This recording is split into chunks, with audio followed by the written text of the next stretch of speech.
በጣም ትልቅ ስልጠና ውስጥ ነው ያለነው። እግዚአብሔርን በጣም አድርጌ ስለዚህ ልዩ ጊዜ አመሰግናለሁ። ይህ ጊዜ ልዩ ጊዜ ነው። ጊዜ ስል ወቅት ማለት ነው። ይህ አሁን ያለንበት ወቅት እግዚአብሔር እኛን በዚህ ወቅት አቅዶ በካልኩሌሽን በሂሳብ በቀመር ነው እኛን በዚህ ጊዜ የገለጠ። በኖህ ትውልድ የነበረው ያ ትውልድ ያ ህዝብ የደረሰበትን የክፋት ጥግ እናውቃለን። ያው ስላነበብ በዚያን ዘመን እግዚአብሔር ኖህን አዘጋጀ። አጋጣሚ አይደለም። በአጋጣሚ በዛ ጊዜ ኖህ የሚባል ሰው ነበረ አይደለም። የዓለምን ታሪክ ከመሆኑ በፊት አስቀድሞ እግዚአብሔር ያውቃል። ከመሆኑ በፊት ሊሆኑ ያሉትን ነገሮች በጠቅላላው አስቀድሞ ያውቃቸዋል። ስለሚያውቃቸው የዓለም ታሪክ የመጨረሻ ክፋት ላይ ሲደርስ የሚያስቆምበትን አሰራር ይሰራል። ያን ታሪክ የሚያስቆምበት ያን ታሪክ አቅጣጫ የሚያስለውጥበት ስራ ይሰራል። ስለዚህ ያን ዓለም ምን የሆነች እንደምትሆን ስለሚያውቅ አቅጣጫ መቀየር በሚፈልግበት ወቅት ላይ ሰው ያዘጋጃል። ለወቅት እግዚአብሔር ሰው ያዘጋጃል። በአጋጣሚ ተነስተን የምናገለግለው ነገር አይደለም። በአጋጣሚ መዳን ይቻላል። በአጋጣሚ ማገልገል ግን አይቻልም። አገልጋዮች የእግዚአብሔር አገልጋዮች አገልግሎት የሚለውን ቃል እኛ በምንናገረው ልክ ነው የምንናገረው እንጂ የረከሱት ፕሮቴስታንቶች አገልግሎትን አዳልትሬት አድርገውታል። ቃሉን ራሱን አርክሰውታል። በዛ አይነት አንወስደውም። አገልግሎት የሚለው ቃል በጣም በጣም ክቡር ቃል የሚገለገለው እግዚአብሔር ራሱ ስለሆነ አገልጋይን እግዚአብሔር አስቀድሞ ነው የሚያቅደው። ከመወለዱ በፊት ነው የሚያቅደው። አንዳንድ ጊዜ ከወላጆቹ ከአባቶቹ ከአያቶቹ ጀምሮ ያዘጋጃል፣ መንገድ ያዘጋጃል። ለወቅቱ የሚገባው አገልጋይ በምን አይነት መንገድ ተቀርጾ ተሰርቶ የእግዚአብሔርን የወቅቱን አጀንዳ መስራት በሚገባው ልክ እንዲሆን ከአያቱ ከቅድመ አያቱ ጀምሮ ሁሉ ሊዘጋጅ ይችላል። እግዚአብሔር እንዲህ ነው የሚሰራው። ለማረጋገጥ ከፈለጋችሁ የሙሴን ታሪክ አንብቡ። ከሙሴ በስተኋላ ሙሴ እንዴት ተወለደ? ወንድ ልጅ በሚገደልበት ጊዜ የሙሴ እናት ወለደችና አልገደለችም። እንዴት ኬር እንደወሰደች፣ የሙሴ እህት እንዴት ለሕፃኑ ኬር ጥንቃቄ እንደወሰደች፣ ምንም ሳይሆን ፈርዖን ቤት እንዴት ሕፃኑ እንደገባ እንደዚህ ነው። አምኖ አይደለም ሙሴ በዛን ጊዜ በእግዚአብሔር አያመንም። እግዚአብሔርም አያውቅም። ሕፃኑ ሳሙኤልን ውሰዱ፣ እንዴት እንደመጣ አመጣጡ። ሳምሶንን ውሰዱ። ለእናቱ ለሳምሶን እናት ነው ትንቢት የተነገረላት። እስራኤልን ነፃ የሚያወጣ ልጅ ትወልጃለሽ። የአገልግሎት ጥሪና የመዳን ጥሪ አንድ አይደለም። ዓለም ሁሉ እንዲድን ተጠርቷል። ዓለም ሁሉ ግን ካህን እንዲሆን ወይም ዓለም ሁሉ ሐዋርያ ወይም ነቢይ እንዲሆን ግን አይደለም። መሪ አገልጋዮች ዲዛይን ይደረጋሉ። ኤርሚያስ እንዴት እንደተጠራ ተመልከቱ። ሁሉም በዚሁ አይነት ነው። አስቀድሞ በተዘጋጀ መንገድ ነው፣ በስርዓት አስተዳደጋቸው ጭምር። እግዚአብሔር ለራሱ ቅድ የሚጠራቸው አገልጋዮች አስተዳደጋቸው ሁሉ፣ ቤተሰባቸው ሁሉ፣ የወላጆቻቸው ስነ ምግባር ሳይቀር እግዚአብሔር ዲዛይን ያደርገዋል። ለዚህ ጉዳይ እኔ ምስክር ነኝ በራሴ ጉዳይ እና በዚህ ወቅት እኛ አለን ልላችሁ ነው። እኛን በዚህ ወቅት እግዚአብሔር አስቀድሞ ነው አቅዶ የገለጠ። ድለሾች እንዲሁ ዝም ብሎ ተራ አማኞች አይደለም። እኛ እንለያለን። ሌላው ክርስቲያን፣ ሌላው አማኝ፣ ሌላው ፕሮቴስታንት፣ ሌላው ወንጌል አማኝ እኮ ለንስሐ ነው የሚያምኑ። ለንስሐ መዳን አለመዳን እኮነናለሁ ወይስ እድናለሁ ነው ጥያቄያቸው። ይሄ ነው። እኛ ጋር ይሄ ጥያቄ የለም። ከዚህ አልፈን የሄድን ሰዎች ነን። እኛ ለልዩ አጀንዳ ለመግዛት የተወለድነን እንጂ ለመዳን አይደለም። ድነናል፣ ተቀድሰናል፣ ጸድቀናል። ከዛ አልፎ ተርፎ ለልዩ አገልግሎት ተጠርተናል፣ ተመርጠናል፣ ታምነናል። ይሄ ልዩ ጉዳይ። ሰዎች እርስ በርሳቸው በማይተማመኑበት ጊዜ እግዚአብሔር እኛን አምኖናል። ስራዬን ትሰሩልኛላችሁ ብሎ ቆጥሮ አስረክቦናል። ደግሞም እየሰራ ነው። ይህን ስራ እናስፈጽመዋለን። እንደ ሌሎች ክርስቲያኖች አይደለም። ሌላው ክርስቲያን ለመብላት፣ ለመጠጣት፣ ለምናምን፣ ለኑሮ፣ ለኤግዚስተንስ ተቸግሬያለሁ ጸልዩልኝ፣ እንዲፈልጋለሁ ጸልዩልኝ፣ ጤና ፈልጋለሁ ጸልዩልኝ፣ እንትን ፈልጋለሁ ጸልዩልኝ። እኛ ጋር ይሄ የለም። ለምንም ፈልጋለሁ ምንለውም ነገር የለም። የምንም ጸሎት የለንም። ለምን ለመግዛት የተወለደና እኛ ገዢዎች ነን። እኛ በጣም ትልቅ ከፍታ ላይ ያለን ሰዎች ነን፣ ገዢዎች ነን። ዓለምን የምንገዛ እኛ ነን። ምድራዊ አለ፣ ሰማያዊ አለ። ሰማያዊው ከምድራዊ ይበልጣል። ሰማያዊ ምድራዊውን ይገዛዋል፣ ይሰብረዋል፣ ይነቅለዋል። መልካም ሲሆን ይተክለዋል፣ መጥፎ ሲሆን ይነቅለዋል። ስለዚህ ምድርን የምንገዛ እኛ ነን። የዓለምን መንግስታትም ነገስታትም የምንቀጣም እኛ ነን፣ የምንነቅልም እኛ ነን፣ የምንተክልም እኛ ነን፣ የምንበትንም እኛ ነን፣ የምናጸናም እኛ ነን። ለእግዚአብሔር መንግስት የማይገቡትን ነገስታትና መንግስታት ከዓለም ላይ እናጠፋቸዋለን። ከአፋችን ቃል አያመልጡ። እኛ ለዚህ ነው። እኛ ገዢዎች ነን፣ ለማኞች አይደለንም። የልመና ጸሎት የለንም። እግዚአብሔር ይህን ስጠኝ የሚባል እንዲህ አይነት የልመና ጸሎትም የለንም። ገዢዎች ነን። በመልኩና በአምሳሉ የተወለድን ስለሆነ የከፍታ ሰዎች ሁሉንም ነገር ሰጥቶናል። ስጠኝ የምንለው ጉዳይ ነው። ሁሉም ነገር ተሰጥቶናል እና የምን ሰዎች? የምስጋና ሰዎች፣ የቅኔ ሰዎች ነን። ከፍታችን እጅግ ትልቅ እንደሆነ እንድናቅ ነው። እግዚአብሔር ለመምሰል ራስን አስለምድ እንትና ትምህርታችን እሱ ነው። ክርስቶሳዊነት ወይም የክርስቶሳዊነት ልምምድ። ጌታ ኢየሱስ በምድር ሲያገለግል ለምን ይለምን ነበር? ለስራ ይለምን ነበር? አይለምንም።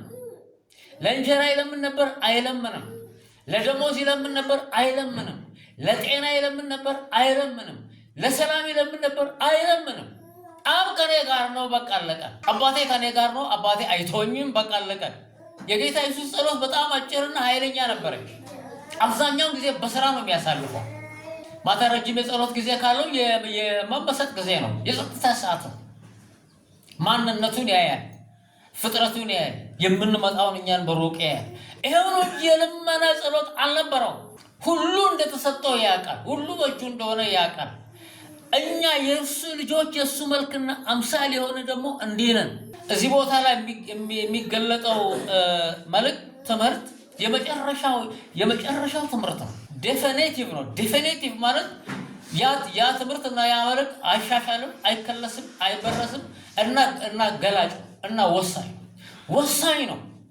ስለዚህ የምንናገረውን ነገር እኔም እናንተ የምንኖርበት ምርኩዝና በትር ነው። ክርስቶሳዊነትን እንለማመዳለን። ክርስቶሳዊነትን ስንለማመድ አንዱ ትልቁ ነገር አሁን እየነገርኳችሁ የመጣሁት የገዥነታችን ስፍራ ነው። ለማኞች አይደለም። ምንም ነገር አንለምንም። ሁሉም ነገር እንደተሰጠን እናውቃለን። ማወቅ የማተኮር ጊዜ፣ በዚህ ጉዳይ ላይ የማተኮር ጊዜ፣ የተመስጦ ጊዜ እናደርጋለን።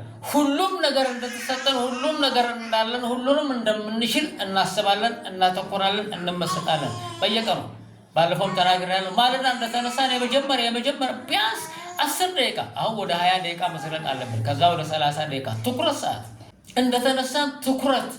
በጣም ትልቅ እድገት እዛ ውስጥ አለ። እኔ ምስክር ነኝ። በጣም ትልቅ እድገት አለ። እየመጠቀን እንሄዳለን። ማስረዳት ወደማይቻልበት ልምምድ ውስጥ እንገባለን። መመሰጥ የመጀመሪያ 10 ደቂቃ፣ 15 ደቂቃ፣ 20 ደቂቃ፣ 30 ደቂቃ እያለን እንሄዳለን። የት ነው የምንቸኩለው? አንቸኩልም። መጀመሪያ እንነሳና እንመሰጣለን፣ ተመስጦ እናደርጋለን። አሁን የልመና ጸሎት የለን፣ ምንም የልመና ጸሎት የለን። እኔ ለብዙ ዓመታት የልመና ጸሎት የለኝም። ድሮ ነው የረሳሁት። መስመሩ እንደዛ ስለሆነ ነው። የዛሬ ትልቁ ነጥቤ በእርግጥ በጣም ሰፋፊ ነገሮች ናቸው እና እነዚህ ሰፋፊ ነገሮች በምናገረው አነስ ባለ ጊዜ ውስጥ እናገራለሁ፣ ግን ይገባናል። በዚህ ምድር ላይ ገዢዎቹ እኛ ነን። ይሄን አስምሩበት፣ በልባችሁ ውስጥ አስምሩ። ገዢዎቹ እኛ ነን። እኛ እንደ እግዚአብሔር መልአክ እንደ አምላክ ነን። ምንም እንኳን እንደዚህ በሰው መልክ መስለን ያው ሰዎች ነን። ሰው ነው፣ መቼም ሰው ነው፣ ትክክል ነው። የእግዚአብሔር መልክና አምሳል ነው። ሰው ዋሽ ነው፣ ሰው ደካማ ነው፣ ሰው ምናምን ነው። እሱ ለፕሮቴስታንቶች ትተንላቸው አሮጌ ኮተት። ሰው የአምላክ መልክና አምሳል ነው። ለወደቁትና ከስጋ ጋር ለተደባለቁት ወንጌላውያን ካውንስል ሰው ደካማ ነው፣ ሰው ስጋ ነው፣ ሰው ይሞታል። ለእነሱ ትተንላቸዋል። ከእግዚአብሔር ለተወለድ ነው። ለእኛ ግን ሰው የእግዚአብሔር መልክና አምሳል ነው። ሃሌሉያ! እንደ እግዚአብሔር መልአክ እንደ አምላክ ነን። እዚህ ላይ ነው ልካችን። ይሄ ነው ልካችንን ካላወቅን ልካችን ላይ መድረስ አንችልም። አስቀድመን ልክ ነው የምናስቀምጠው፣ ስታንዳርድ እናስቀምጣለን። አስቀድመን ስታንዳርድ እናስቀምጣለን። ስታንዳርዳችን ይሄ ልካችን ይሄ ነው። ልካችን እስከ እግዚአብሔር ፍጹም ሙላት፣ የእግዚአብሔር ፍጹም ሙላት ደርሶ ምናምን ታፔላ አይቻለሁ። ታፔላ ሸቀጥ ነው እሱ። ይሄ የእግዚአብሔርን ስም ማርከስ ስራ ነው። እነዛም ይቀጣሉ። እስከ እግዚአብሔር ፍጹም ሙላት መድረስ ነው ክርስቶሳዊነት። ልካችን ይሄ ነው። እዚህ ጋር ነው የምንደርሰው። ደስቲኒ የሚባለው ነገር ፕሮቴስታንቶቹ ሲጫወቱበት የነበረው ቁማር ደስቲኒ ይሄ ነው። እስከ እግዚአብሔር ፍጹም ሙላት መድረስ ይሄ ነው ደስቲኒያችን፣ ግባችን ይሄ ነው። ክርስቶስን መምሰል፣ ክርስቶስ በእኛ መገለጥ።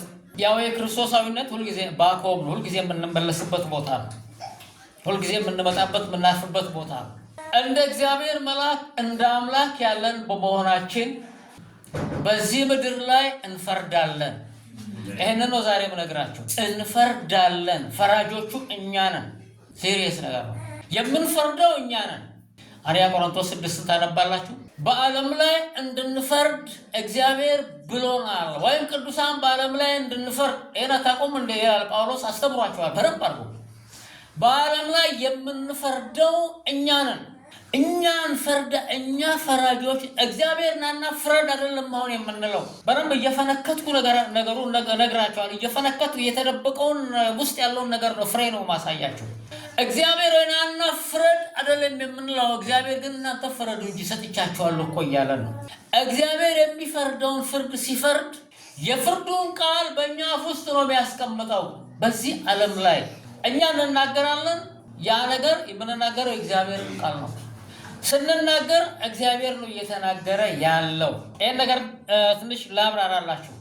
ሙሴ የተባለውን ሰው እናውቀዋለን። ዘመዳችን የጥንት እስራኤልን ከግብፅ እግዚአብሔር ባወጣ ቀን ሙሴ ነው ወደ ግብፅ የላከው። ሂድና ሕዝቤን አውጣ። እግዚአብሔር ራሱ ሕዝቡን አያወጣም? በሆነ ዘዴ ያወጣል። ሊያወጣ ግን መሳሪያው ማን ነበረ? መሳሪያው ሙሴ ነበረ። ዛሬ መሳሪያው ጌታቸው ነው። ዛሬ መሳሪያው ማን ነው? በትክክል አሁን በትክክል በጣም በጠንካራ አለባችሁ። ስማችሁ ስትናገሩ እንደ ቦምብ አፈንዱት። ጥርጥራም በቃ ጊዜው አልፏል።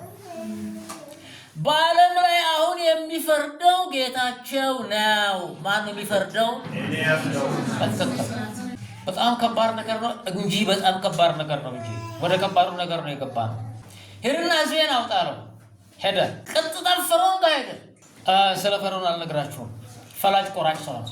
ሄድና እግዚአብሔር ሕዝቤን ልቀቅ ይላል። ባትለቅ ግን ገለሃለሁ፣ እንዲያረጋለሁ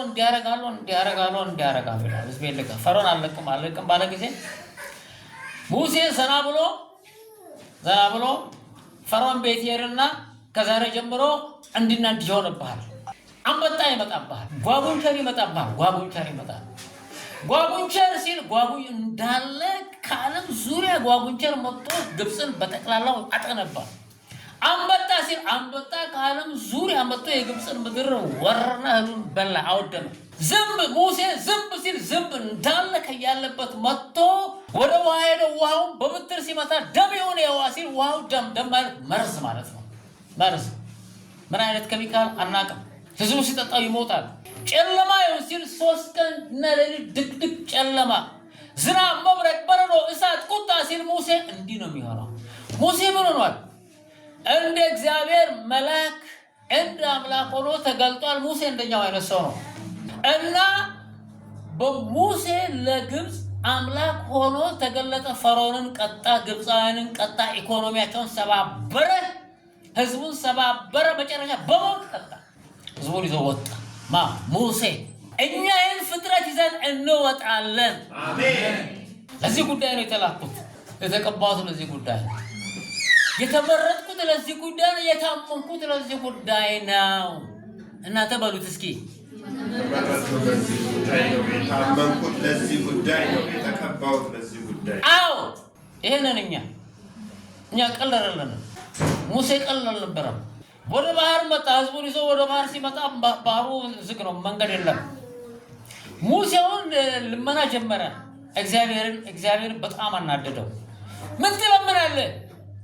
የልመና ዘመን ድሮ አልፏል። አሁን የምንለምንበት ጊዜ እንሰራለን ስራ። አሜን አሜን። ይሄ ምርሻራል የፈረንኩ ማን ከኋላ መጣ እዚህ ጋር ዋና ማለቃቀጅ ምንድነው የምትለምነው? ምን ትነጫነጫለ? ያው ልጆች ያሉን እናውቃለን። ልጆቻችን በስርዓት ህፃናት ሆነው በስርዓት ማደግ ሲያቅታቸው በስርዓት መሮጥ ሲያቅ ለምን ነው የማትሮጠው?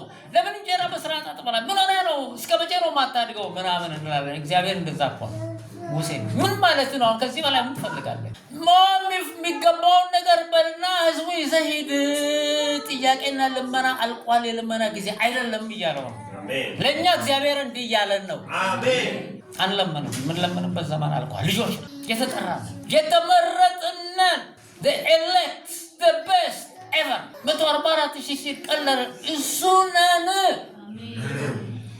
እንሆናለን አይደለም እኛ ነን ሆነን ጨርሰናል።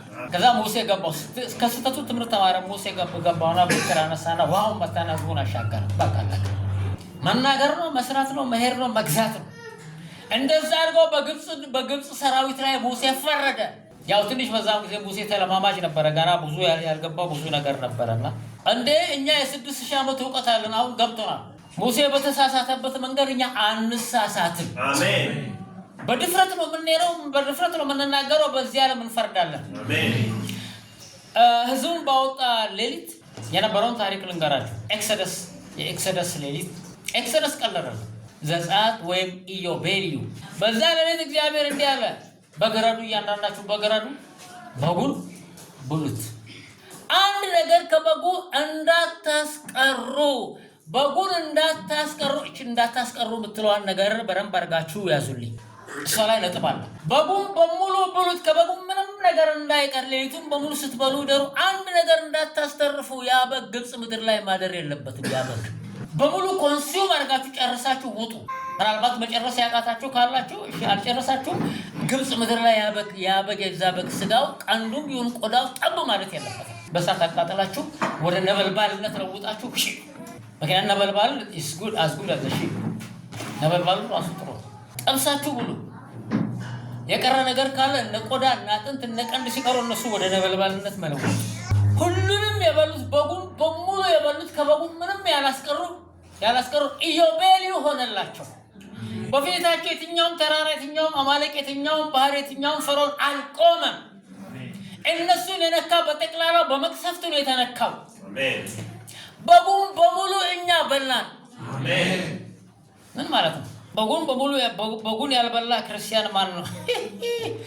ክርስቲያኖች በጉን እኮ አዝረክርኮ ለጭልፊት ሰጥተው ለአሞራ ሰጥተው ስጋውን ለአይጥ ሰጥተው ለውሻ ሰጥተው ትንሽ ነገር ላስላስ አድርገው ቀምሰው የተረፉ አዝረክርኮ ነው የተዉት። አልበሉት።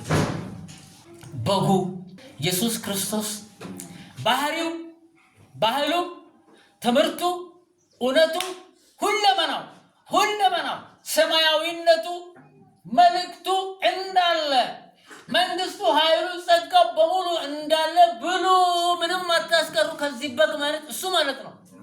እሱን እኛ እዚህ ጋር ኮንሱም አደረግን፣ በላን። የክርስቶስ ትምህርት፣ የክርስቶስ ጥበብ፣ የክርስቶስ እውቀት፣ የክርስቶስ ባህልና ባህሪ፣ መልኩ፣ ሁለመናው ወረስነው። ምንም አላስቀረንም። ከእግዚአብሔር ቃል አንድ ነገር አላስቀረንም። የክብር እውቀት ወይም የላይኛው እውቀት ወይም ጥበብ ምንም አላስቀረንም።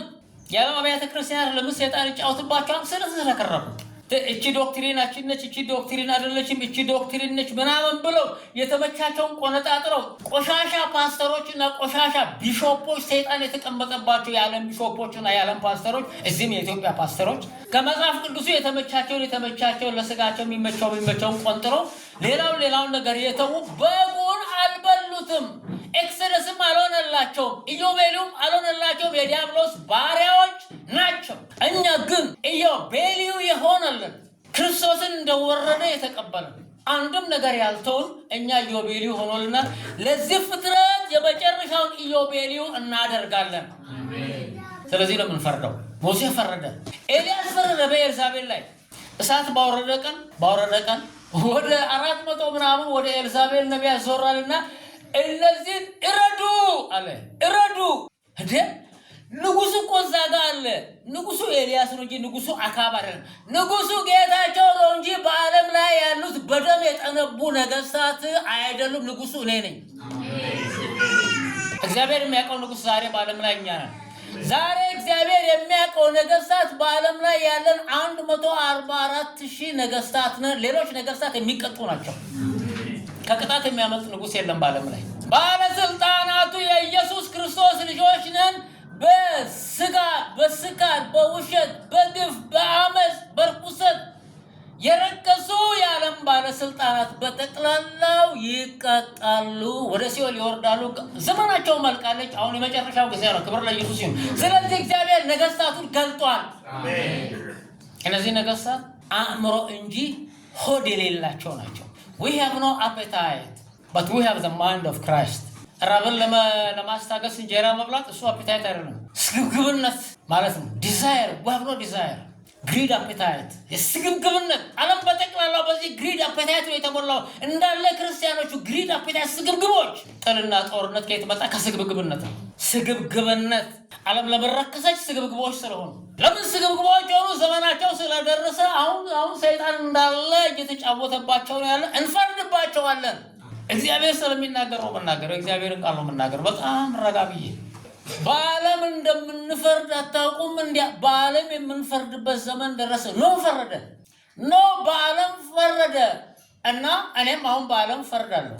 እያንዳንዳችን በዓለም እንፈርዳለን። አንድ ጊዜ እግዚአብሔር ሰው ኤልሳ ወደ አንዲት ከተማ እንደገባ የከተማው ጎረምሶች ወይም ወጣቶች ተሰባስበው ሰደቡት። አቤቱ እግዚአብሔር ሆይ እነዚህ እንድትገላቸው እለምንሃለሁ አለ። እዛ እርምጃ ወሰደ። ዞር አላያቸውና ዛሬ ትሞታላችሁ ነው ያለው። ዛሬ ትሞታላችሁ። እዛው ወዳውኑ ከመቅጽበት 2 ድቦች መጡ። ሴት ድቦች መጡ። ሴት ድቦች በጣም ጨካኞች ናቸው። ምሕረት አያደርጉም። ምናልባት ግልገሎቻቸው ተርበዋል። ምናልባት ለግልገሎቻቸው ምግብ መጡና 40 ምናምን ሰባበሯቸው በአንድ ጊዜ። ኤልሳ ገደላቸው። ቀጣይ የከተማይቱን ጥጋበኞች ወረበሎች ኤልሳ ፈረደባቸው። እነዛ ጥጋበኞች ወረበሎች በዛ ከተማ ውስጥ እኮ አሉ። እሺ ከተማ ውስጥ መንግስት የለም፣ ህግ የለም፣ ዳኛ የለም፣ ፖሊስ የለም። ሁሉም ቆሻሾች ናቸው። ስለዚህ ኤልሳ መጣና ልክ አገባቸው። ክብር ለኢየሱስ ይሁን። ከአፋችን በሚወጣው ቃል ይቻለም ልክ ትገባለች። እንፈርዳለን። ስለ እግዚአብሔር ፍርድ ስንናገር ይሄ ጠቅላላ ዝም ብሎ ጠቅላላ እንትን ነው። ጀነራል ኮንሴፕት ነው። ጠቅላላ ሐሳብ ነው። እግዚአብሔር ስለ እግዚአብሔር ፍርድ ስናወራ እግዚአብሔር ግን ረጋ ብሎ ስለኛ ፍርድ እየጠበቀ ነው ያለው። እኛ እንድንፈርድ እየጠበቀ ነው ያለው። ኢሳይያስ 43 ላይ ቁጣዬን እንዲፈጽሙ ኃያላኔ በታላቅነቴ የሚያምሩትን ደስ የሚሰኙትን በጽድቄ ደስ የሚሰኙትን የኔን ቅዱሳን እነሱን ጠርቻለሁ። ምን እንዲያደርጉ አለ? ቁጣዬን ይፈጽሙ ዘንድ ወይም ቁጣዬን እንዲፈጽሙ። እነሱ የኔን ቁጣ ይፈጽማሉ። ስለዚህ እነዚህ ይመጣሉ፣ እነዚህ የኔን ቁጣ ይፈጽማሉ። እግዚአብሔር ቁጣውን መፈጸም ያቅተዋል? እንደዚህ ብሎ አውቶማቲካሊ ንፋስ ቢያመጣ፣ አውሎ ንፋስ ቢያመጣ፣ እሳት ቢያዘም ይችላል። ግን በእኛ በልጆቹ ሊሰራ ስለወሰነ እኛ ለዚህ ጉዳይ አዘጋጀን። ይሄን ማወቅ አለብን። ሶስተኛ ጊዜ ልድገምላችሁ። ይሄን ማወቅ አለብን። ለጥቃቅን ነገር አእምሯችን ማስያዝ አሁን የለብንም። ገዢዎቹ እኛ ነን። 149ኛ ምዕራፍ ላይ መዝሙር ላይ ታውቃላችሁ፣ ቅዱሳን በክብር ይመካሉ። ይሄ ክብር የምን ክብር ነው? ከምን የተነሳ ነው? ክብር ሮያልቲ፣ ንጉሳዊነት፣ ገዥነት፣ ዙፋን ለነገስታት እንደተሰጠ ለቅዱሳን ነገስታት እንደተሰጠ ይነግራል። እና እነዚህ መንግስታትን እንድንቀጣ፣ ነገስታትን እንድንቀጣ፣ አለቆችን በገር ብረት እንድናስር፣ አላስፈላጊ የሆኑትን ሰዎች እንድንፈርድባቸው፣ ከምድር ላይ እንዲጠረጉ እንድንፈርድባቸው፣ ክፉ ሰዎች ከዓለም ላይ ክፉ ነገስታት፣ ክፉ ባለስልጣናት ከምድር ላይ እንዲወገዱ እንድናረጋቸው፣ አመፀኛ ህዝብን፣ አመፀኞች ሰዎችን ክርስቶስን የተዳፈሩት ላይ ሞት እንድናዘም እንድንጠርጋቸው ይህን ስልጣን ሰጥተናል። 149 ምዕራፍ መዝሙር በተለይ ከ6 እስከ 9 ይሄ ለእኛ ክብር ነው። 2 አፍ ያለው ሰይፍ ተሰጥቶናል፣ በዚህ እንቀጣለን። ያ 2 አፍ ያለው ሰይፍ ምንድን ነው? የእግዚአብሔር ቃል ነው። ይህን ቃል ሰጥቶናል እንጂ እኛ ጦር መሳሪያ የለንም። ጦር መሳሪያ ያላቸው በጦር መሳሪያ ይሞታሉ። እኛ ጦር መሳሪያ የለንም። እኛ ያለን እግዚአብሔር ቃልና ጽድቅ ነው። በጽድቅ እንፈርዳለን። ስለዚህ ከፍታችን ላይ እናተኩር። የትኩረት ጊዜ ወገኖች እናብዛ። ምን ይሆናል? መንገዳችን ላይ እንቅፋት የሚያስቀምጡ ጠማሞች እረኞች፣ ጠማሞች ባለስልጣናትን ጨምሮ እንዴት እንደጠፉ ሳናውቅ ይጠፋሉ። እንዴት እንደጠፉ ሳይታወቅ ይጠፋሉ። ምድርን ያረከሱ የተረገሙ እርጉሞች ከምድር ገጽ ይጠረጋሉ። ይሄ ስናገር ሎካል አታርገው፣ የተወሰነች ቦታ ላይ አታምጡ። ዓለም እስከ ምድር ዳር ነው የምናገረው። እስከ ምድር ዳር ዓለም ዛሬ በጦርነት በጣም እየተናጠች ያለችው ለምንድን ነው? ከአፋችን በሚወጣ ቃል ነው። በሚሰሩት መሳሪያ እየጠፉ ነው ያለው። የጽድቁ ቃል የፍርዱ ቃል ከቅዱሳን አፍ ወጥቷል። ጌታ ይገልጣል ብለን እያወጅን ነው። አመፀኞች ይጠፋሉ ብለን እየተናገር ነው። እየሆነ ነው ያለው። እሱ ክብር ለኢየሱስ ይሁን። እንደዚህ እንድንናገር የተናገርነውን ቃል እንዲሆን እግዚአብሔር ኦርዴን ያደረገበትን ወይም ደግሞ የደነገገበትን በዘካርያስ ይነግረናል። በመጨረሻው ጊዜ የዳዊት ቤት እንደ እግዚአብሔር መልአክ እንደ አምላክ ይሆናሉ ይላል። ቀልድ አይደለም ይሄ ቀልድ አይደለም፣ ወይም ደግሞ ምሳሌያዊ አነጋገር አይደለም። እንደ እግዚአብሔር መልአክ ይሆናል ብሎ ምሳሌያዊ አነጋገር የለም። እንደ አምላክ ይሆናል ተብሎ ምሳሌያዊ ንግግር የለም። ትክክለኛ ጉዳይ ነው። ያ ቀን ውስጥ ሙላት ውስጥ ገብተናል። እኛ እንደ እግዚአብሔር መልአክ ነን። እንደ እግዚአብሔር እኔ እንደ ሚካኤል ነኝ። በረብ ልንገራችሁ ብትፈልጉ እኔ እንደ ገብርኤል እንደ መልአኩ ገብርኤል ነኝ። እኔ ጌታቸው እንደ መልአኩ ሚካኤል ነኝ። እኔ ጌታቸው ሰው ነኝ አይደለም? አዎ፣ ግን እንደ እግዚአብሔር መልአክ ነኝ፣ እንደ አምላክ ነኝ። በእኔ ነው እግዚአብሔር ስራውን የሚሰራው። ስለዚህ እያንዳንዳችሁ ይሄ ኃይል ይሄ ጸጋ ተሰጥቷችኋል። ይሄ ስልጣን ተሰጥቷችኋል። ይሄ ስልጣን ነው። እንደ እግዚአብሔር መልአክ ነን፣ እንደ አምላክ ነን። እዚህ ላይ ነው እንድናተኩር የሚያስፈልገው። እናተኩራለን። እንደ እግዚአብሔር መልአክ ነን፣ እንደ አምላክ ነን። መላእክት መጥተው ስራ ይሰራሉ። መላእክት መጥተው ያን ይነቅላሉ፣ ያን ይተክላሉ የተባለ ብዙ ቦታ ቢኖርም እኛ ነን እሱ እኛ ነን። ምክንያቱም እንደ መላእክት ነን፣ እንደ አምላክ ነን። ስለዚህ እኛ ነን በዚህ መጨረሻ ሰዓት ሰይጣንንም ወደ ጥልቅ የምንወረውረው፣ ሰራተኞችን ወኪሎችን በጠቅላላው የምንቀጣው እኛ ነን። ሃሌሉያ። ነፍሳችንን ለዚህ ጉዳይ ለዚህ ጦርነት ነፍሳችንን እስከ ሞት ድረስ አልወደድንም። ሚካኤልና መላእክቱ ዘንዶውን ተዋጉት ይላል። ሚካኤልና መላእክቱ ዘንዶውን መጥቶ ከመዋጋታቸው በፊት ዘንዶውን የረገጠው ማን ነው? ዘንዶውን የረገጠው ማን ነው? ሚካኤል አይደለም። አቶ ጌታቸው ዘንዶውን የረገጠው ለምን አልነግሩኝም? አዎ እኮ በቃ ቅድም ነገርኳቸው እኮ። ኮንክሪት እያረኩ ነው የምነግራቸው። እንደዚህ እየፈለጥኩ ነው የምነግራቸው። ጨረቃ ከግሯ በታች የነበረ ሴት ሲል እሱኛ ነን፣ እሱ እኔና እናንተ ነን። እሱ ድል ነሺዎች ነን። ረግጠነዋል። ሚካኤል አይደለም የረገጥነው እኛ ነን። ይሄ እኛ ስራ፣ ይሄ ሚካኤል ስራ ነው። ሚካኤል መጥቶ ሰዶ ይረግጥናል ብላችሁ አጠብቁ። እኛ ነን የረገጥነው። አሜን። ጌታም እየጠበቀ ያለው እኛ በዚህ ፖዚሽን ላይ በዚህ ከፍታ ላይ ሰይጣንንና ኃይሉን ስልጣኑን ሰራዊቱን መተተኞችን ኤልዛቤልን ባቢሎንን መርገጣችንን በስልጣናችን መርገጣችንን ማየት ነው የሚፈልገው። አሁን ጌታ እያየ ነው። እዚህ ፖዚሽን ላይ መተናል። ጦርነቱን ያወጅነው እኛ ነን። የጦርነቱንም ገፈት የተዋጋ ነው እኛ ነን። በእኛ መዋጋት ምክንያት ነው። ራእይ 12ኛው ምዕራፍ ስንመለከት የሚለቀቁትም እኛ ባወጅነው ጦርነት ነው። እኛ በተዋጋነው ጦርነት ነው። ያንን ጦርነት ለመተባበር መላእክት የሚተባበሩት። እኛ ካልመጣን መላእክቱ አይመጡም። እኛ ካልተገለጥን መልአክ የሚባል ነገር የለም። ሚካኤል የጦር መልአክ ነው። በምድር ላይ ሚካኤል የሚባል ነገር የለም። ሚካኤል ያለው በእግዚአብሔር ዙፋን ፊት ነው። ገብርኤልም በምድር ላይ የለም። ገብርኤልም ያለው በእግዚአብሔር ፊት ነው። እዚህ በእግዚአብሔር ፊት ናቸው። እኛ የመጨረሻውን ጦርነት ስንዋጋ የእግዚአብሔር መላእክት ከኛ ጋር ይሆናሉ። የጦር መሪዎቹና የጦር አዝማቾቹ ግን እኛ ነን። ምክንያቱም እኛ ነን ግንባር ቀደም ተዋጊዎቹ። ምክንያቱም የክርስቶስ ሚስት ቀደምት ነች። ሚስቱ ትቀድማለች፣ ልጆቹ ይቀድማሉ። የተመረጥን የተመረጥን የታመን ለዚህ ጦርነት እኛ ነን። ስለዚህ እኛ ጦርነቱ እንዳለ ስንገባ ነፍሳችንን ሳንወድ ስንገባ እግዚአብሔር በሰማይ ያሉትን ሰራዊቱን በጠቅላላው ከኛ ጋር ያሰማራቸዋል።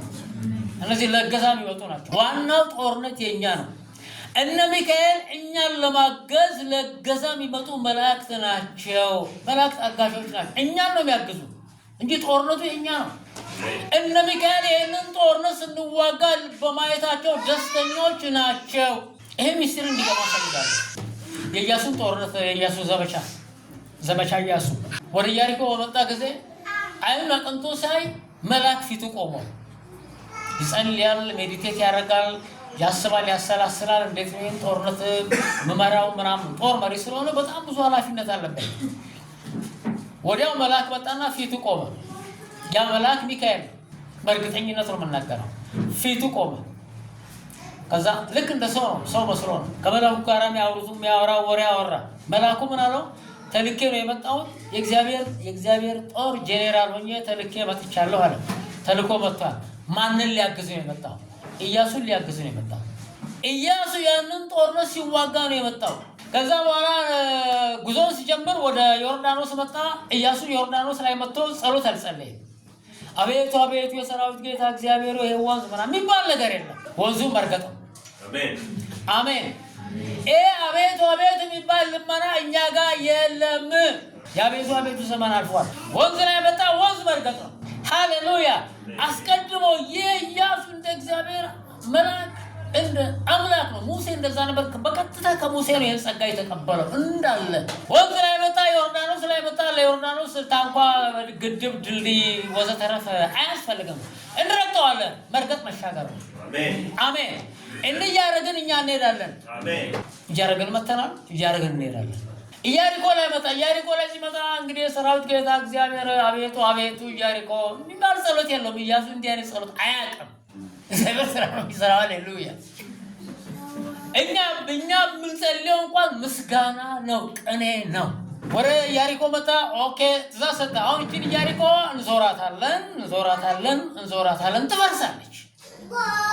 ትእዛዝ ሰጠ። ዞሩ፣ ፈረሰች። በኢየሱስ ስም እንዲህ ነው የምናደርገው። ሃሌሉያ። እዚህ ከፍታ ላይ መጥተናል።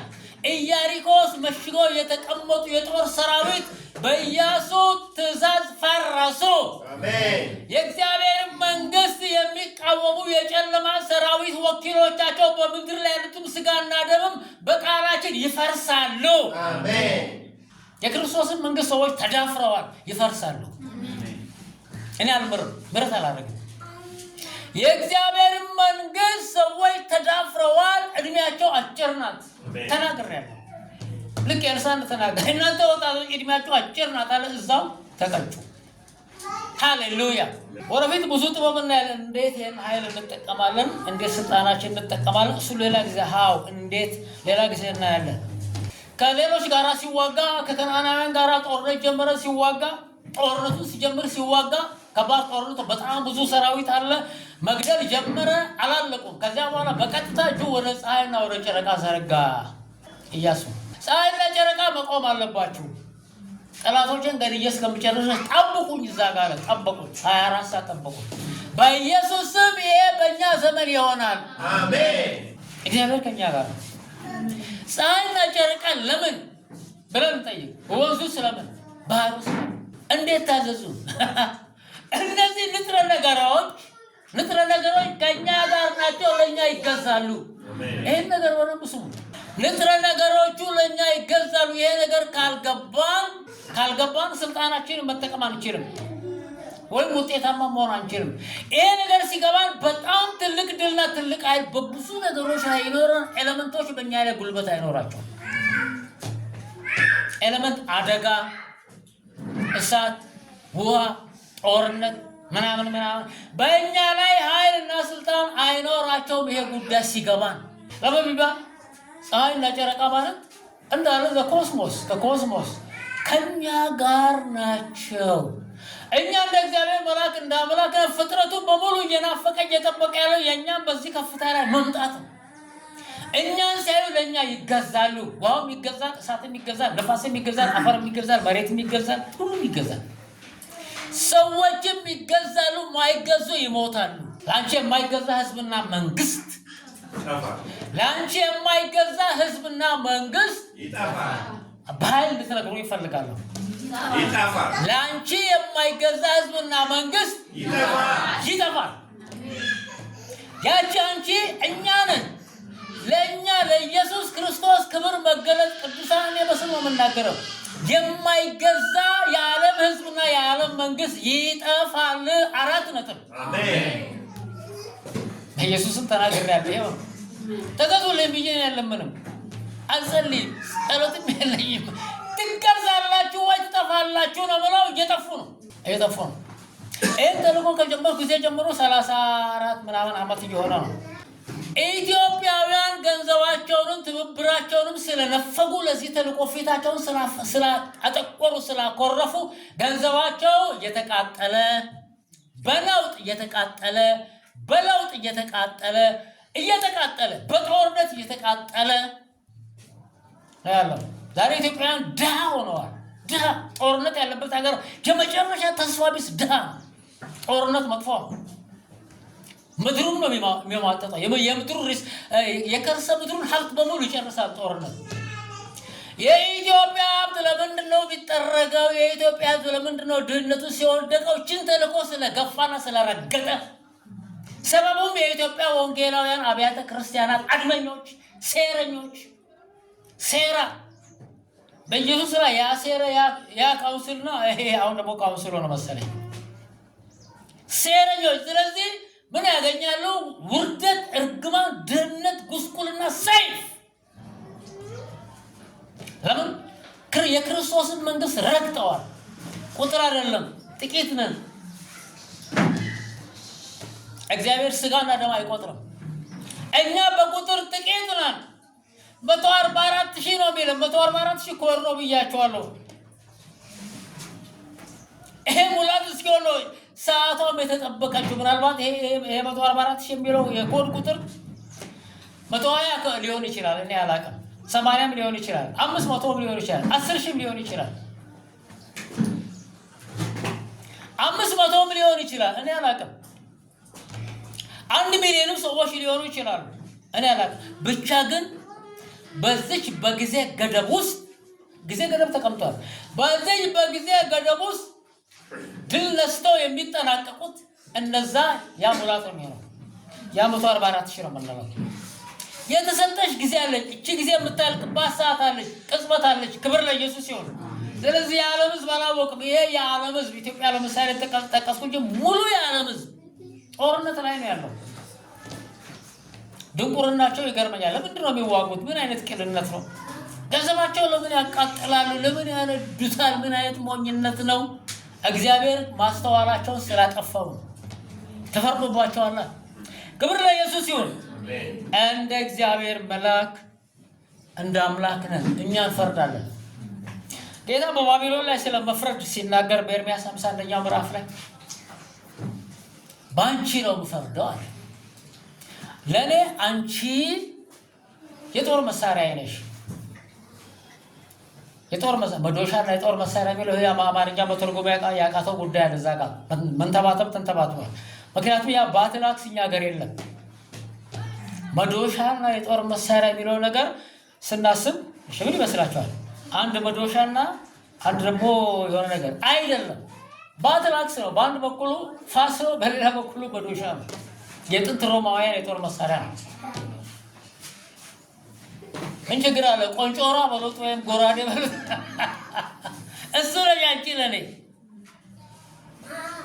ስለዚህ እግዚአብሔር ሆይ ሰይፍን ይዘህና ፍረድ ብንል እንዲህ አይነት ጸሎት እግዚአብሔር አይሰማም። ሰይፌ እኮ አንተ ነህ እያለ ነው።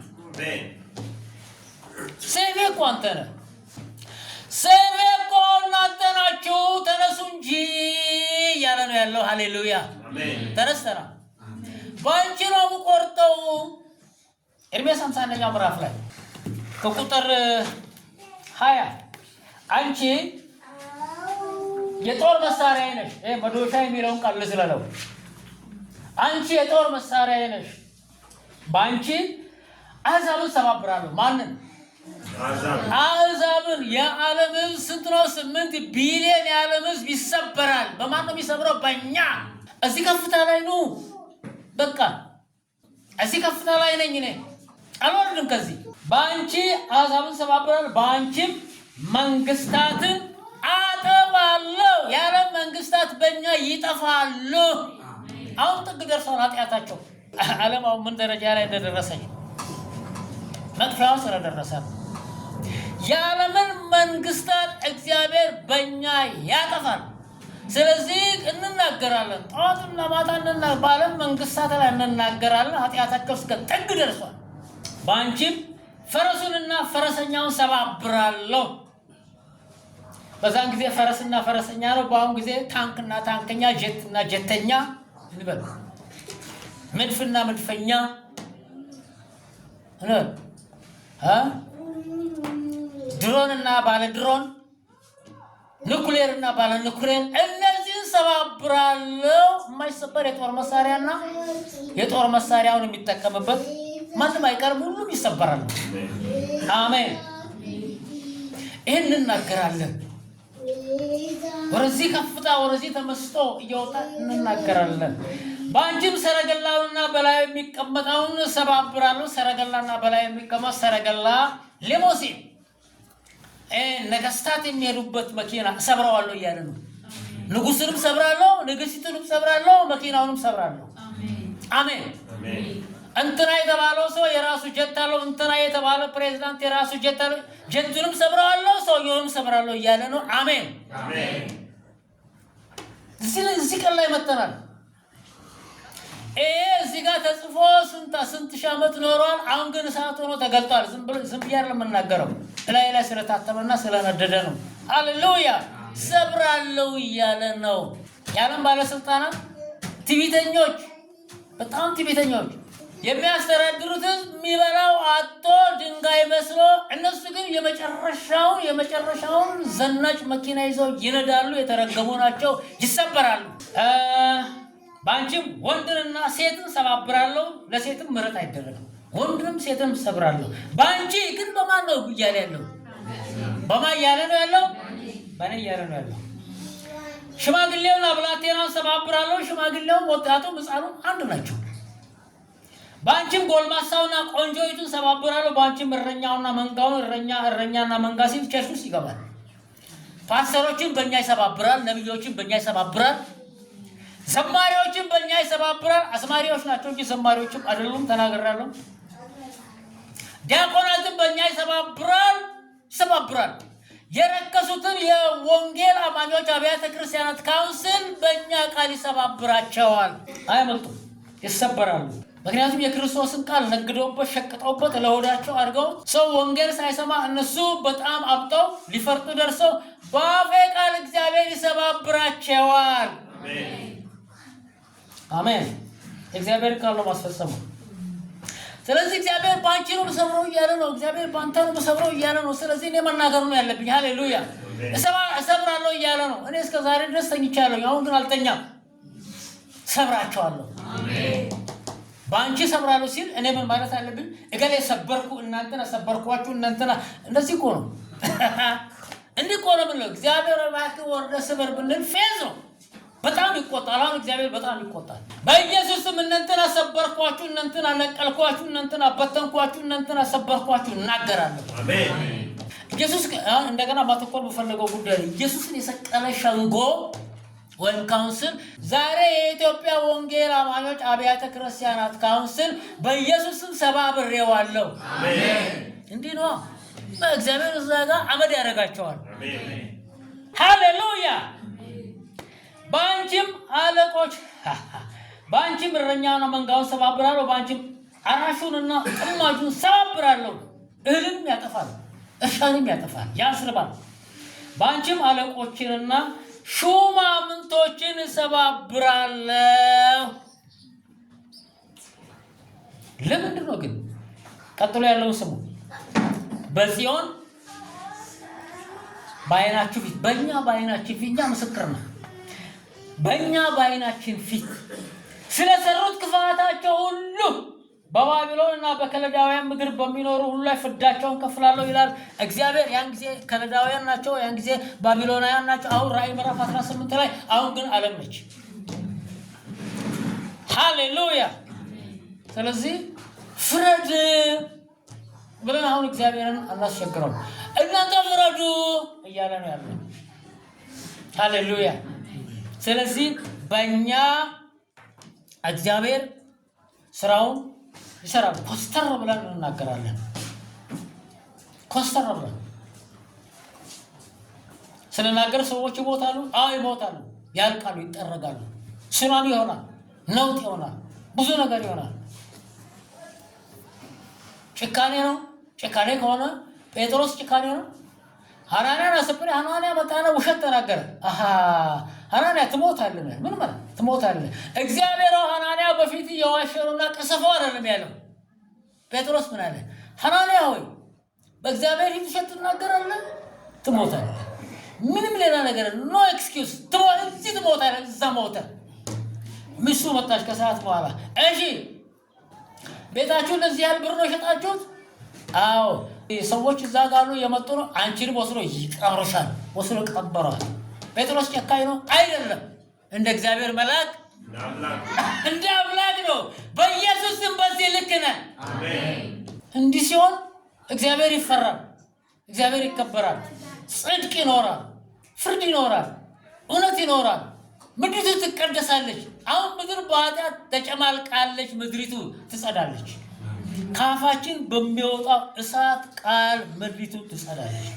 የእግዚአብሔር መልአክ በመንግስተ ሰማይ ያሉት መልአክ እኛን እየጠበቁ ነው ያሉት። መቼ ነው የአምላክ ልጆች በዚህ ቦታ ላይ በዚህ ፖዚሽን ላይ በዚህ ከፍታ ላይ የሚገለጡት? መቼ ነው? እየጠበቅን እኮ ነው። ምድር ማረፍ አለባት። ሰይጣን እስከ መቼ ይኖራል እያሉ ነው ያለው። መተናል። የእግዚአብሔር ልጆች መተናል። ሃሌሉያ። የእግዚአብሔር ልጆች ተገልጠናል። ፍጥረቱ ራሱ መቼ ነው ነፃ የምንወጣው? ፍጥረቱ ሮሜ 8 ላይ እግዚአብሔር ሆይ መቼ ነው የምትፈርድልን እያሉ አይደለም። የእግዚአብሔር ልጆች መቼ ነው የሚገለጡት እያሉ ነው። ሮሜ 8:19 እስከ 22 ኢየሱስ ሆይ መቼ ነው የምትመጣው እያለ አይደለም ፍጥረት። የእግዚአብሔር ልጆች ሆይ መቼ ነው የምትገለጡት እያለ ነው ያለው። ተገልጠናል። የፍጥረት ናፍቆት እኛ ነን። የእኛ ናፍቆት ጌታ ኢየሱስ ነው። እንዲህ ነው። ሃሌሉያ። መድፈር አለብን። የምንደፍረው ሰይጣንን ለማጥፋት ነው። ሰይጣን እግዚአብሔርን መንግስት ተላልፏል። ስለዚህ የሰይጣንን መንግስት እናፈርሳለን። የሚፈርሰውን በአፋችን ቃል ነው። ይህን ጦርነት የምንዋጋ እኛ ነን። ለዚህ ጉዳይ ተጠርተናል። ለዚህ ጉዳይ ተመርጠናል። ለዚህ ጉዳይ ታምነናል። ለዚህ ጉዳይ ነፍሳችንን እስከ ሞት ድረስ አልወደድንም። ይሄ ነው ፓራሜትርም አለን። ነፍሳችንን ለዚህ ጉዳይ እስከ ሞት ድረስ አልወደድንም። በዚህ ጭካኔ ነው ይህን ፍርድ በእግዚአብሔር ጠላቶች ላይ ምናስተላልፍ። እንፈርዳለን። ፈርጀባለሁ እኮ ከአሁን ቀደም ብዙ የእምነት ስራዎችን ተለማምደናል። ለምሳሌ የምንፈርድበትን ጉዳይ በወረቀት እንጽፍና ያን ጉዳይ በእግራችን እንረግጣለን። የፍርድ ቃል እንናገርበታለን። ያን ጉዳይ በእሳት እናቃጥላለን። አመዱን ወደዛ እንጥላለን። ፈረድንበት ማለትም እዛ ጋር ነገሩ ይከናወናል። ስለ ራሳችን ነፍሳችንን እስከ ሞት ድረስ አልወደድንም። ለራሳችን አናስብም። አሁን ይህ የህፃነት ነገር ነው። በቃ አያስፈልግም። ነፍሳችንን እስከ ሞት ድረስ አልወደድናትም። ቅዱሳን አባቶች የሄዱበት መንገድ እንደዚህ ነው። በዚች መንገድ ነው የምንሄደው። የመጨረሻዎቹ እኛ። ክብር ለኢየሱስ ይሁን። ተነስተን እንቆማለን፣ እናመሰግናለን። ስለተሰጠን ጸጋ አመስግኖ እግዚአብሔር ስለተሰጠን ስለዚህ ስልጣን ስለተሰጠን ስለዚህ ታላቅ ስልጣንና ታላቅ ኃይል በአፋችን ውስጥ የእግዚአብሔር ቃል በሁለት በኩል የተሳለ ሰይፍ ስለሆነ በኢየሱስ ክርስቶስ ስም እግዚአብሔር ሆይ እናመሰግናለን። የልብህን የመጨረሻውን ቀን የልብህን ፈቃድና ሐሳብ በእኛ ልትሰራ ወዳልና እናመሰግናለን። አሜን። ይህን ጉዳይ፣ ይህንን ጦርነት፣ ይህንን ፈራጅነት፣ ይህንን ከፍታ፣ ይህን ስልጣን መላእክት እንኳን ሊያዩት ይመኛሉና በዚህ ልክ ስለገለጥከን እናመሰግናለን። ይህንንም እውቀት፣ ይህንም ጥበብ ስለሰጠን እናመሰግናለን። በዚህ ጉዳይ እንድናስተውል፣ እንድናተኩር፣ ቀንና ሌሊት እንድናተኩር፣ እንድንተጋ፣ እግዚአብሔርን በመምሰል እንድናተኩር፣ እንድንተጋ ጸጋ ስለሚያግዘን እናመሰግናለን። በጸጋ እንደገፋለን። ኃይልን በሰጠን ባንተ ይህን ጉዳይ ደግሞ እንችላለን። በኢየሱስ ክርስቶስ ገናና ስም አሜን።